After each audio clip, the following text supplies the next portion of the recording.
High everyone, welcome back to my channel. म कविता। आउनु साथीहरू, आज चाहिँ म हजुरहरूसँग माछाको रेसिपी सेयर गर्दैछु। हजुरहरूले यहाँ छेउमा देख्न सक्नुहुन्छ, एकदमै सजिलो तरिकाले छिटो मिठो तरिकाले बनाएको माछा हो। एकदमै टेस्टी बनिन्छ। रेगुलर मसला, कुनै नयाँ मसला मैले युज गरेको छुइनँ। जुन चाहिँ हामीले घरमा सधैँ चलाउँछौँ त्यही मसलालाई नै बनाएको हो। र माछा बनाउँदा चाहिँ मेन कुरा हामीले माछा फ्राई गर्दा पनि ध्यान दिनुपर्ने हुन्छ। माछा फ्राई कसरी गरेको छ त्यो अनुसारले पनि माछाको टेस्टमा फरक पर्न जान्छ। म हजुरहरूलाई भिडियोमा अगाडि भन्दै जान्छु। हजुरहरूले पनि यो सजिलो तरिका फलो गरेर माछा बनाएर खान सक्नुहुनेछ। सो लाउनु सुरु गरौँ आजको हाम्रो रेसिपी। आजको रेसिपीको निम्ति मैले यहाँ लिएको छु आधी किलो फङ्गस फिस। हजुरहरूलाई जुन चाहिँ माछा खान मन लाग्छ त्यही हिसाबले लिँदा हुन्छ। अनि म चाहिँ यहाँ बेसार, रातो धुलो खोर्सानी र नुन राखेर पहिला मजाले यसलाई सबैतिर लाग्ने गरी मिक्स गर्नुपर्ने हुन्छ। माछा चाहिँ अब कोही बेला अलिक पुरानो पनि पर्छ नि त है। त्यस्तो माछा छ भने चाहिँ माछा फ्राई गर्दा एकदमै टाँसिन्छ। अब यो सबै मसला राम्रोसँगले मिक्स गरिसकेपछि चाहिँ म माछा नटाँसिने एउटा तरिका देखाउँछु है हजुरहरूलाई। यसरी माथिबाट थोरै तोरीको तेल लाएर फेरि यसलाई मिक्स गरिदिनुपर्छ। यसो हुँदाखेरि चाहिँ माछा टाँसिँदैन, राम्रोसँगले फ्राई हुन्छ।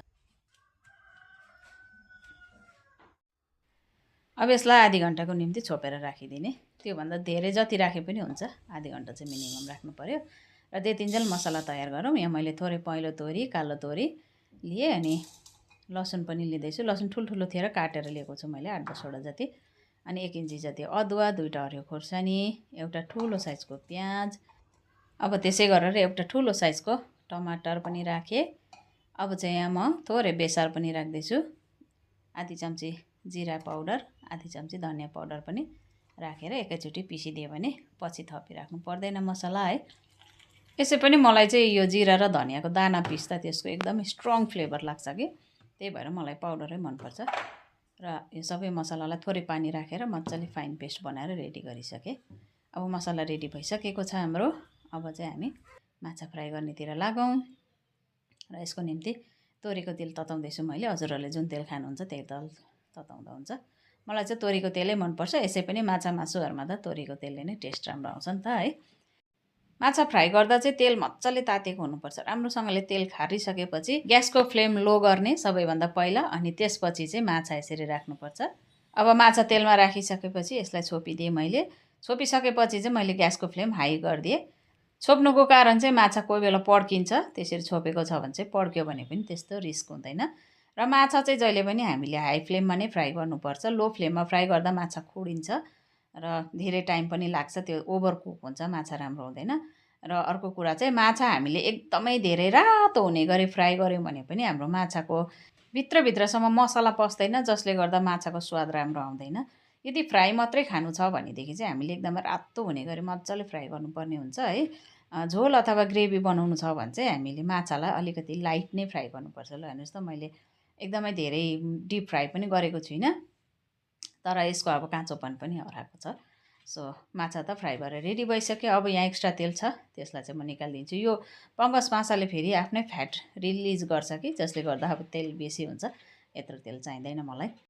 अब रहेको तेलमा चाहिँ थोरै जिरा पड्काएँ, बेसार राखेँ र रातो धुलो खोर्सानी पनि राख्दैछु। र यतिखेर पनि ग्यासको फ्लेम चाहिँ लो नै पारेको छु मैले।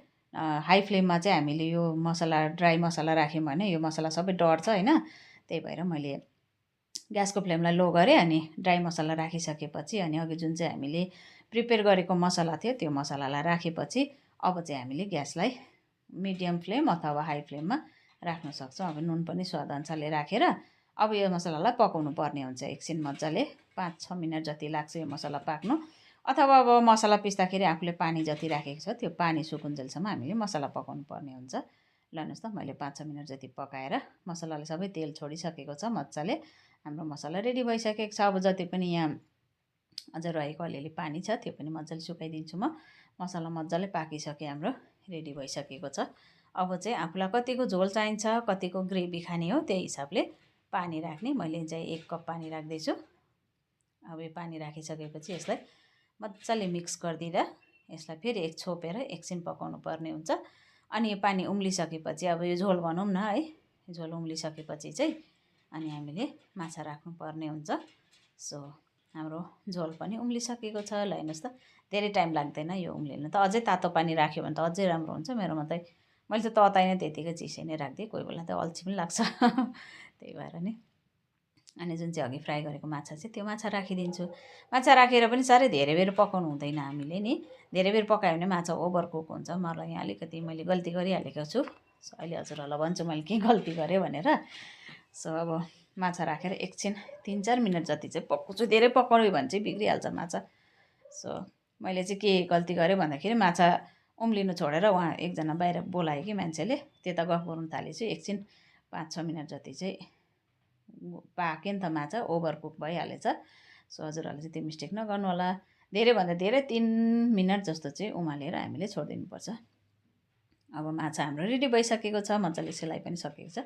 हजुरहरूलाई म सर्भ पनि गर्दै देखाउँछु। हेर्नुहोस् ल कस्तो दामी भएको छ। एकदमै टेस्टी हुन्छ। हेर्नुहोस् त हेर्दै खाउँ खाउँ लाग्ने माछा बनेर रेडी भएको छ। हजुरहरूले अवश्य नै ट्राई गर्नु होला। हेर्नुहोस् अलिकति ओभर कुक भएछ माछा, त्यो मिस्टेक चाहिँ नगर्नु होला। अब माथिबाट म हरियो धनियाँ पनि छरिदिन्छु। आशा छ हजुरहरूलाई आजको रेसिपी भिडियो अवश्य नै मन पर्यो होला। भिडियो मन पर्यो भिडियोलाई लाइक, कमेन्ट, सेयर र च्यानललाई सब्सक्राइब पनि गरिराख्नुहोस् होला। र साथमा रहेको बेल आइकन दबाउन चाहिँ नबिर्सिनुहोस् है, जसले गर्दा म यस्तो राम्रो राम्रो भिडियोहरू अपलोड गरि नै रहन्छु। सो सबैभन्दा पहिला नोटिफिकेसन हजुरकोमा आउनेछ। हवस् त, bye bye, thanks for watching.